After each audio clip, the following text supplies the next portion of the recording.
All right, hi guys. This is the video for 5.3 linear or nonlinear functions. Oh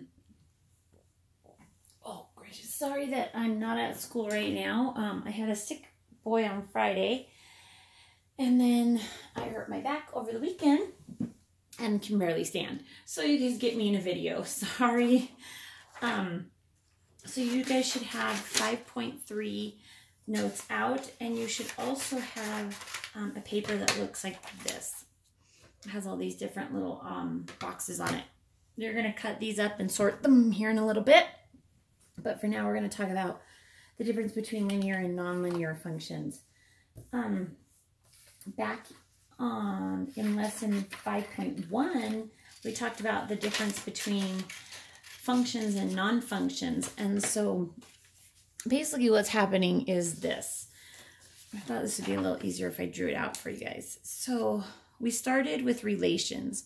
And remember I told you that relations are any set of ordered pairs. Okay, and so with relations, we decided that some were functions and the rest were non-functions. Now from there, we're going to take these ones that are functions and we're going to sort them into linear and now nonlinear. Okay, so it's kind of like this step down. You know, we're breaking things apart and breaking them apart even further. So hopefully that kind of makes sense as to what we're talking about. So within the functions, there are also ones that are linear and nonlinear. Okay. All right. So here we go. So first of all, we want to talk about how do we know if a graph is a function or a linear or a nonlinear function. So in order for graphs to be functions, there'll be a straight line.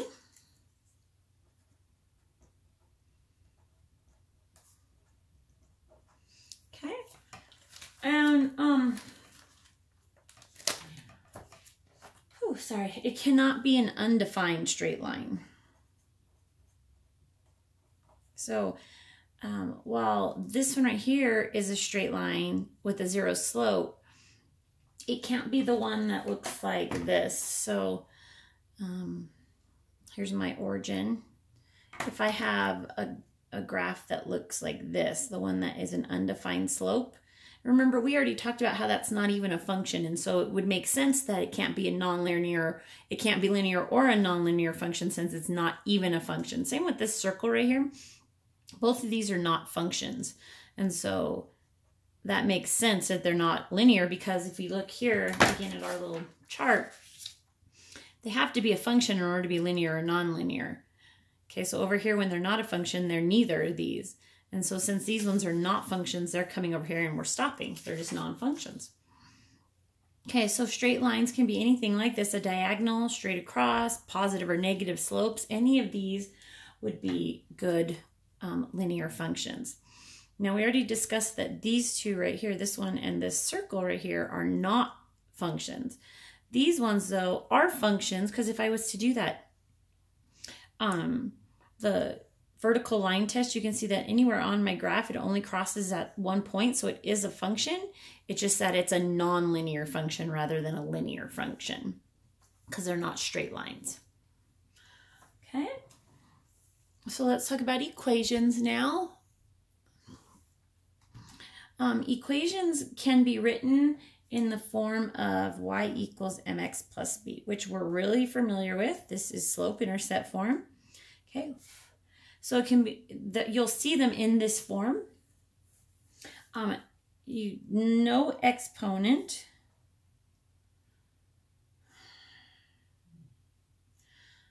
I have this written weird. No exponent is attached to a variable. Now remember, when we talked about functions or non-functions right here, we said that if it was a y squared, it was a non-function. If it had x squared, it was a function. Well, the thing is now is that when we come down here to linear and nonlinear, these x squared ones now become nonlinear, and the ones that just have x or just y in them are linear. Okay, so if my x variable is now squared or to the third power or something like that, it's now non-linear. So you can see here in our examples, we have y equals 3x minus 5 and y equals 1/2 x. These are linear because both the x and the y are only to the power of 1. Whereas over here, we've got y equals 5x to the third minus 5. This one is non-linear. Still function, but it's non-linear. Also, the variable x cannot be on the bottom of a fraction. So it can't be a denominator in order for it to be linear. It can be in the denominator and be a function. It just can't be there and be a linear function. Okay. All right. So don't forget that this one right here, this straight line right here, this is like a y equals 3. That can be a linear function, right? And then we said over here, well, it's not a function, so the x equals some number, like -2. This is not, it's non-linear because this is not even a function. Okay. All right. So let's talk about tables now. Tables get a little more complicated. You got a little work you got to do to them to figure it out if they're a function or not. So it must show a constant rate of change, meaning every time we go from 1x to 1y, it's the same rate of change. Remember, this also is where your ratios can simplify to this constant rate of change, okay? Your x values change, the x value change is the same each time, not be the same, sorry. The x values change is the same amount each time. Same with the y. The y values change will be the same every time. Also, one little note, if you're given ordered pairs, so instead of a table, if you're given a bunch of ordered pairs, put them in table form. It'll make it a lot easier to determine if it's linear or not. Put them into a table. Okay, so let's talk about these now. Let's check out the change. So basically what we're doing is we want to know the change over y over the change in x is what we're doing here. So I like to start with my y's because my y's go on top. So I can, I can see from 6 to 12, I added 6 here. And then from 12 to 18, I added 6 again. And from 18 to 24, I added 6. So that's constant. That's this right here. It says my y value change will be the same every time. This is the same every time. So as long as my change in x is the same every time, this will be a linear function. So my change in my y's is 6. Over here, I have added 2, and then added 2. So this is constant as well. It's the same every time. And so my change in my x's is 2, which simplifies to 3 over 1. But that's neither here nor there. Just the fact that this is constant and this is constant makes this a linear function. Okay, let's look at this table that's orientated a different way. Again, I'm going to start with my, remember our x's are always on top and our y's are always on bottom unless it's noted otherwise. But in this case, if you guys think back to when we did proportions, we talked about how our money is always on our y-axis also, so that's a good indicator that that's our y. So let's talk about the difference in our y's here. Here we went from 44 to 52.50. We're talking about money, so it went up, let's see, $8.50. So it went up $8.50. Over here it went up $8.52. $8.50 also, I guess I should say. Okay. So my change in my y is constant, so that's good. Again, we're 1/2 of the way there. As long as the change in my x's is constant as well, then this is a linear function. So from 4 to 5, I went up 1. From 5 to 6, I went up 1 again. So my rate of change on this one is a constant 8.5 over 1. And so because these two are constant, these are linear functions. Okay, now let's look at some examples of ones that would not be linear functions just because they're not constant, and you'll see what I mean by that. Again, we're still doing our change in y over our change in x. So I'm gonna look at my y's. Well, I'll look at my x's first this time just to show you that it doesn't really matter. So from 0 to 2, I add 2. From 2 to 4, I add 2. From 4 to 6, I add 2. So far my x's are constant. So my change in x is 2. Again, the change in x goes on the bottom. Okay, let's look at our y's. From 6 to 12, I add 6. From 12 to 19, I add 7. And from 19 to 27, I add 8. So you can see that this is not a constant change of 6. So the fact that this is not constant right here means that this is not linear. Okay, so because it's not constant. So we can't really even put anything up here on top of this slope right here because there's no constant rate of change, and so it doesn't have one.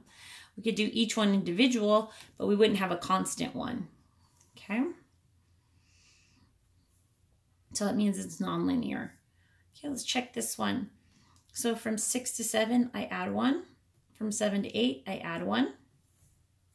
So far, we're constant change, so that's good. From down here, from 42 to 52, I add 10. From 52 to 58, I only add 6. So again, this is not constant because this rate of change right here is $10 to every 1 hour. But this rate of change right here is $6 to 1 hour. And since these are not constant,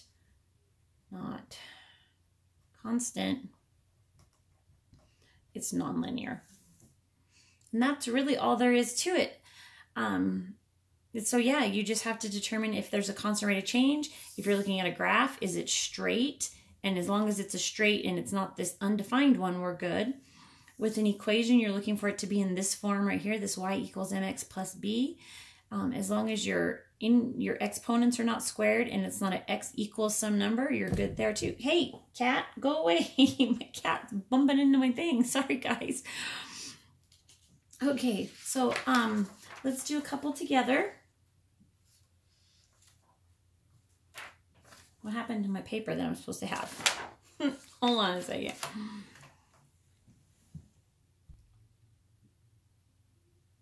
Oh, sorry, I had the wrong page printed. Okay, this is the page you should be looking at. It's got, yours actually looks a little different because we changed this after we printed all of the packets. So yours just says linear function and nonlinear function. What I want you to do is about 2/3 of the way down the page, I want you to draw a line with your ruler and then make a little, just like I have done here. So just draw a line, right? Kind of a double line like this. And then inside that, write not even a function. Because we've got these things that we're going to cut apart and we're going to separate. And some of them are non-functions. And so what we're going to do first is we're going to take this paper, we're going to cut it apart, and we're going to separate them between functions and non-functions. And then once we separate the functions away, then we'll decide if they're linear or non-linear. So what I want you to do is I want you to cut these apart, and then I want you to sort, pull out the ones that are not functions. I believe there's 5 of them that are not functions. So pull out the 5 that are not functions and then glue them down here at the bottom where you're going to write this heading not a function. And I'll pause it and so that you can do it too. So I'll do it as well.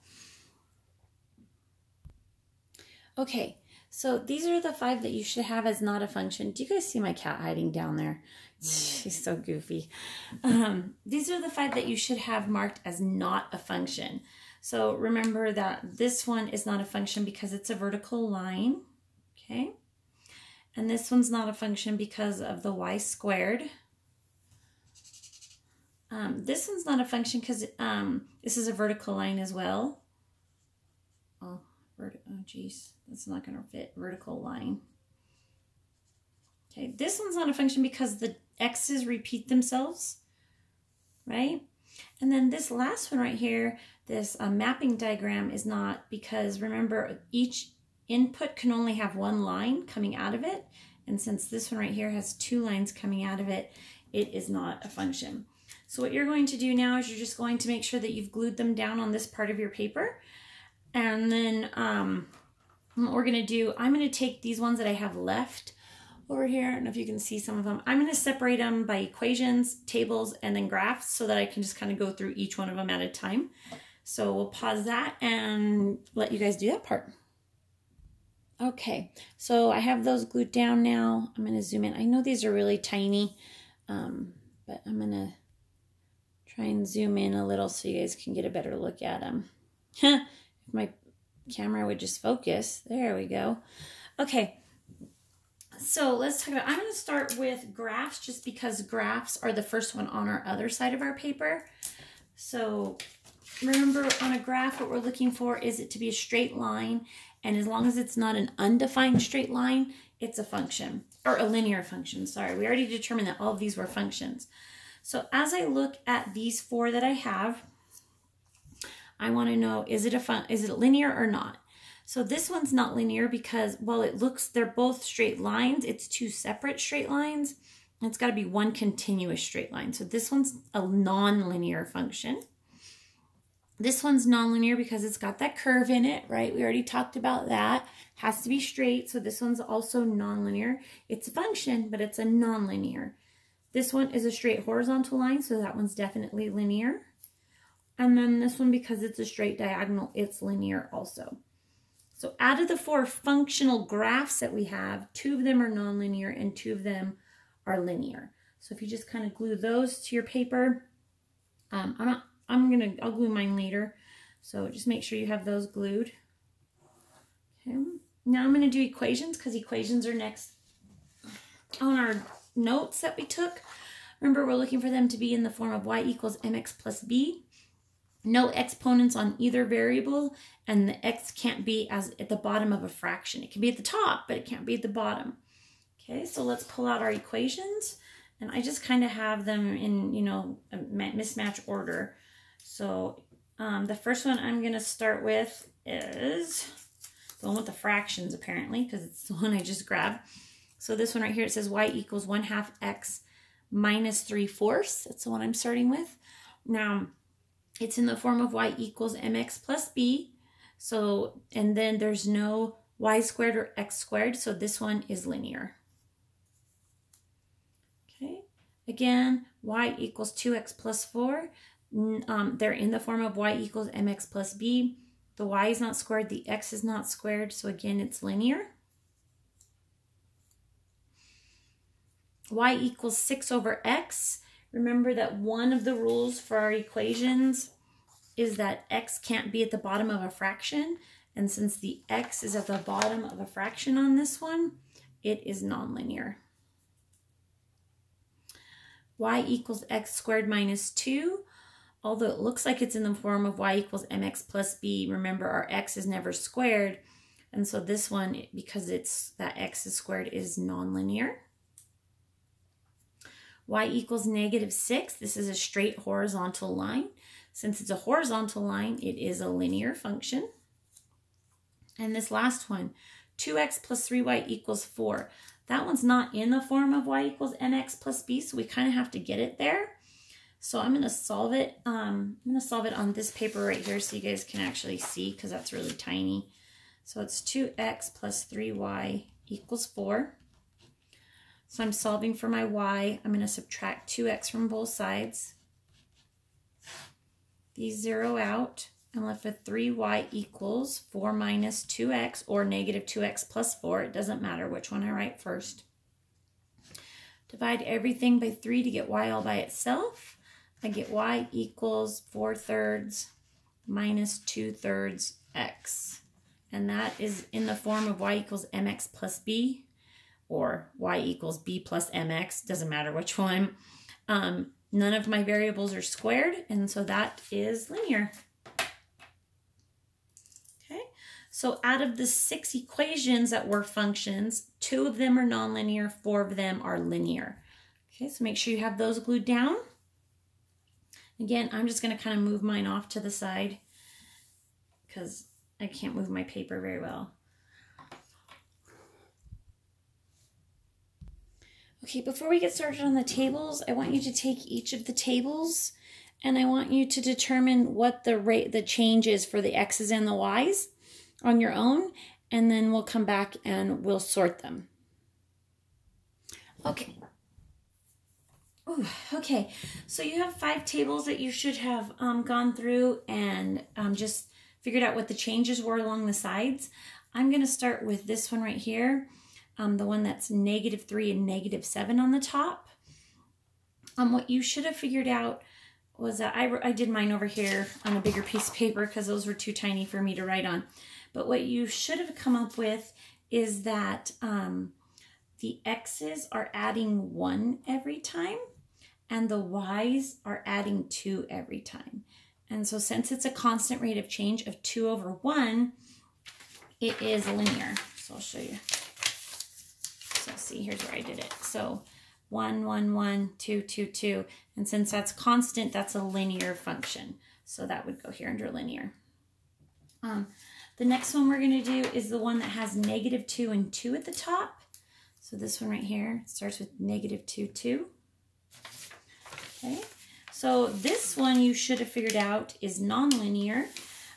It's a little tricky, but as soon as you start to pick them out, you can really see them. So I started with my y's when I did it, and I could see that this one went down 1.5, down 1/2, and then added 1/2. And so that was quite interesting to me. All of a sudden I thought, well, okay, it's probably not constant, but I have to check my x's just to be sure because it could be constant, and I'll show you an example. But because my x's right here are constant, but these ones are not, that makes it nonlinear, okay? So that one would go over there. So let me show you the one that is an example. All right, get the one that's -2, 4 at the top. This one, like right here.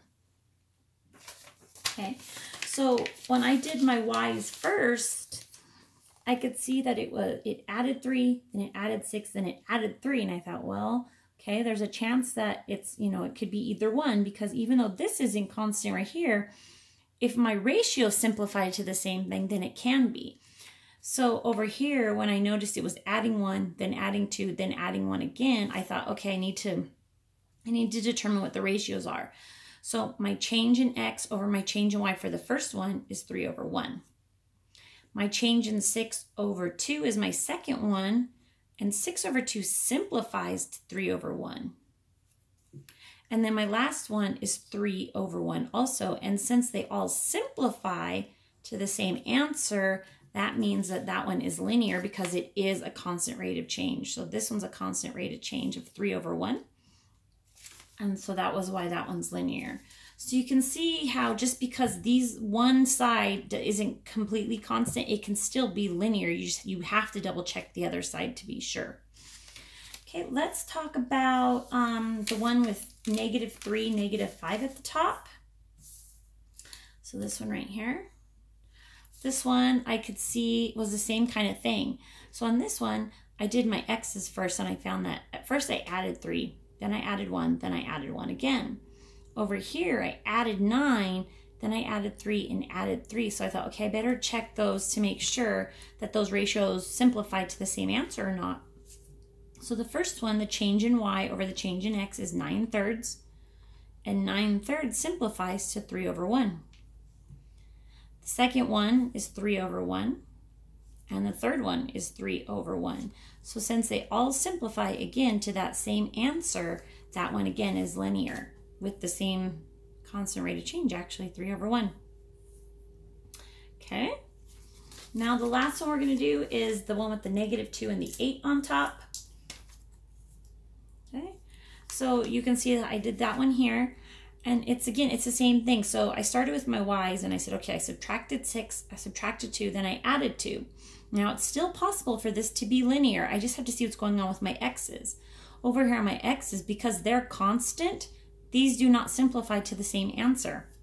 This first one would be -6/1, which doesn't simplify to anything except -6. The second one is -2/1. The only thing it simplifies to is -2. The third one is 2/1 because it only simplifies to a +2/1. None of these are constant. They're not the same. So this one is nonlinear. So of the 5 functions that we have, the tables that were functions, 3 of them are nonlinear and 2 of them are 3 of them are linear, 2 of them are nonlinear. Okay, so you should have those all glued to your paper. You can go show, if you're A-Day, you can go show the sub. And then he or she will give you the homework for this lesson. And then if you finish the homework before the end of class, work on your ALEKS that's due Saturday. Okay, if you guys have any questions or anything, feel free to email me. I'm checking my emails while I'm at home.